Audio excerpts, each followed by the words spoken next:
तो आज हम पढ़ेंगे living and non living thing, जो कि क्लास 6 साइंस का एक इम्पॉर्टेंट चैप्टर है। तो आप सब तो जानते होंगे पिछले क्लासेस में कि लिविंग और नॉन लिविंग थिंग क्या होते हैं। जिनमें जीवन होता है वो लिविंग होते हैं और जिनमें जीवन नहीं होता है वो नॉन लिविंग होते हैं। हमारे आसपास की जो भी चीज़ें हैं वो सब या तो लिविंग हैं या तो नॉन लिविंग हैं।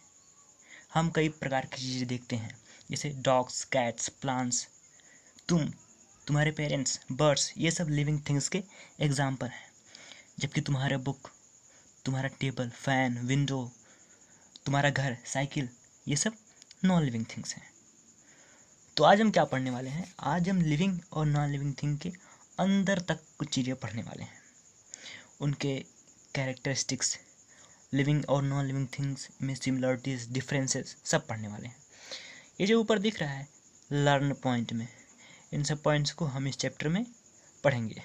एक पॉइंट इन्होंने छोड़ दिया, हम इसमें स्पेसीज के बारे में भी थोड़ा सा जानेंगे।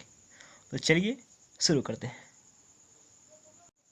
तो लिखा है differences between living and non living things, मतलब सजीव और निर्जीव वस्तुओं में कुछ अंतर। तो आप सब जानते हैं कि living things differ from non living things in A number of ways, कई तरह से डिफरेंट होते हैं लिविंग और नॉन लिविंग थिंग्स। जैसे लिविंग थिंग्स ग्रोथ करते हैं, न्यूट्रिशन करते हैं, मूवमेंट करते हैं, रिप्रोडक्शन करते हैं, एक्सक्रेशन करते हैं। जबकि नॉन लिविंग थिंग्स में इन सब का कोई भी कैरेक्टर नहीं होता है। ना तो आपका बुक ग्रो करता है, जितना बड़ा है आपका बुक उतना बड़ा 4 साल बाद भी रहेगा, जबकि आप 4 साल बाद और बड़े हो जाएंगे। इसी तरह से आपका बुक कुछ खाता भी नहीं है, ना वो एक जगह से दूसरी जगह जा सकता है जब तक आप उसे ना ले जाएं, ना वो रिप्रोडक्शन करता है, ना वो एक्सक्रेशन करता है। समझ गए? तो ये थी डिफरेंसेस, ये सब मेन डिफरेंसेस हैं। 5 points: growth, nutrition, movement, reproduction and excretion. ये लिविंग थिंग्स के कैरेक्टरिस्टिक्स भी हैं और ये नॉन लिविंग थिंग्स के ना कर पाने के कैरेक्टरिस्टिक्स हैं। तो अब आप समझ गए होंगे कि डिफरेंसेस क्या हैं। तो डिफरेंसेस तो बड़ा आसान है। अब आप हमें बताइए कि सिमिलरिटीज़ क्या होती हैं living and non living things के बीच में। कुछ सिमिलरिटीज़ भी होती हैं जो सब कोई नहीं जानता, तो वो सिमिलरिटी बताइए क्या होती हैं। अब अगर आपने ट्राई कर लिया तो अब देखते हैं। Living and non living things are different in many ways but they also have a few similarities. उनके पास कुछ सिमिलरिटीज़ भी होती हैं। वो क्या सिमिलरिटी होती हैं? वो ये होती हैं कि वो दोनों मैटर से बने होते हैं।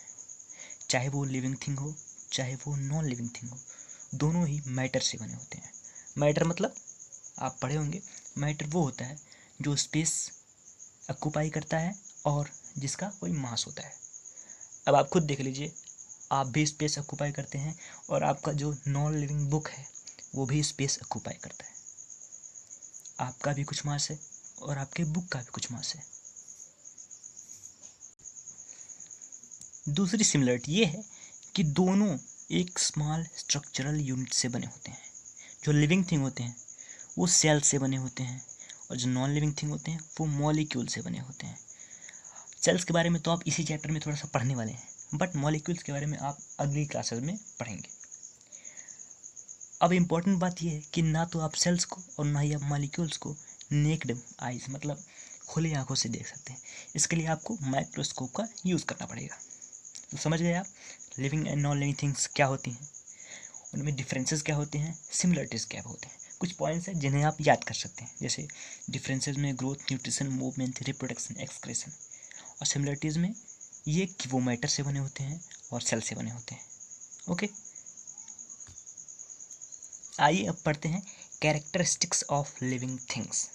मतलब जो सजीव वस्तु होते हैं उनमें क्या क्या इंपॉर्टेंट कैरेक्टर्स होते हैं जो पूरे लाइफ, अपनी पूरी लाइफ स्पैन के दौरान कंटिन्यू करते रहते हैं। वो ये है सेलुलर ऑर्गेनाइजेशन। सेलुलर ऑर्गेनाइजेशन मतलब कि उनका शरीर किस तरह से बना हुआ है।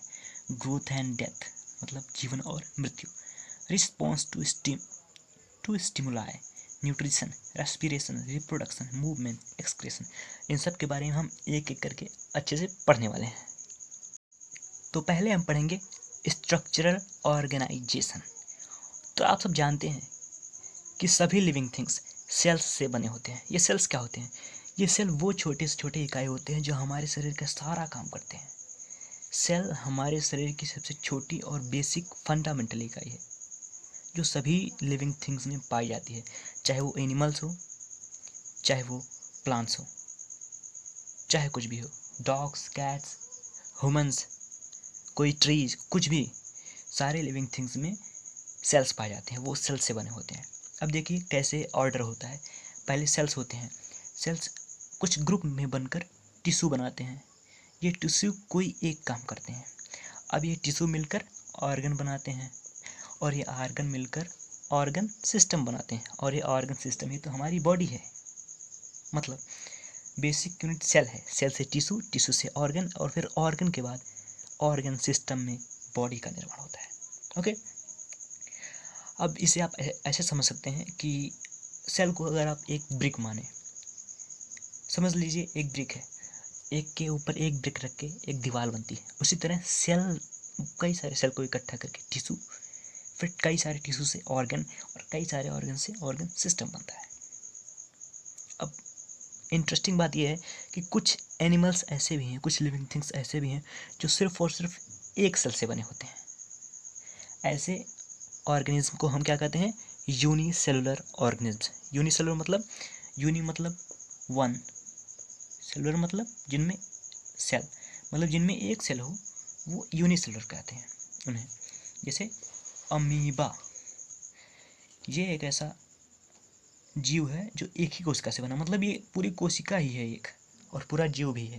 इसी तरह पैरामीशियम भी है, ये पूरी कोशिका है एक और ये पूरा जीव भी है। जबकि हमारे शरीर में ऐसा नहीं है, हमारे शरीर में लाखों करोड़ों सेल्स हैं। ओके, अब देखिए जिनमें बहुत सारे सेल्स हों वो मल्टी सेलुलर ऑर्गेनिज्म, जैसे ह्यूमन, एनिमल्स। अब देखिए larger the size of an organism the more the number of cells. इसका मतलब क्या? मतलब ये कि कोई जीवधारी का आकार जितना बड़ा होगा, मतलब उसमें उतने ज़्यादा ही सेल्स होंगे। अब जैसे अमीबा को देख लीजिए, इसमें एक सेल है, मतलब ये बहुत ही छोटा है, इसको हम नंगी आंखों से देख नहीं सकते हैं, इसके लिए हमको माइक्रोस्कोप लगाना पड़ेगा। जबकि ह्यूमन को देखिए हम देख सकते हैं क्योंकि उसका शरीर बहुत बड़ा है, इसलिए उसमें बहुत सारे सेल्स भी हैं। However each organism begins its life from a single cell. जबकि ये बात सत्य है कि सारे ऑर्गेनिज्म, चाहे वो यूनिसेलुलर हो, चाहे मल्टी सेलुलर, चाहे अमीबा हो, चाहे इंसान हो, चाहे जानवर हो, सारे का जीवन एक ही सेल से शुरू हुआ है। अब देखिए कैसे शुरू हुआ है ये आप अगली क्लासेस में पढ़ेंगे, अभी ये आपके लिए नहीं है। हर सेल अपने पिछली कोशिका से बनती है। जैसे एक सेल है, उससे आगे एक सेल बना, उससे दो सेल बने, ऐसे डिवीजन होता जाता है। अब देखिए टिश्यू किसे कहते हैं, मैंने यहाँ बता दिया। टिश्यू मतलब एक group of cells which performs the similar function are called tissue.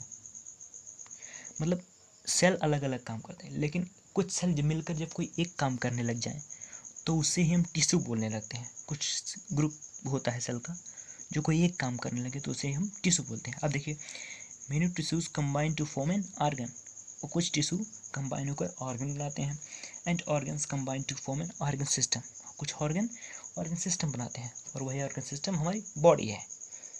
तो आप समझ गए कि हमारी बॉडी कैसे बनी हुई है, सेल से, और हमारी बेसिक यूनिट सेल है, और हमारी लाइफ की फंडामेंटल यूनिट सेल है।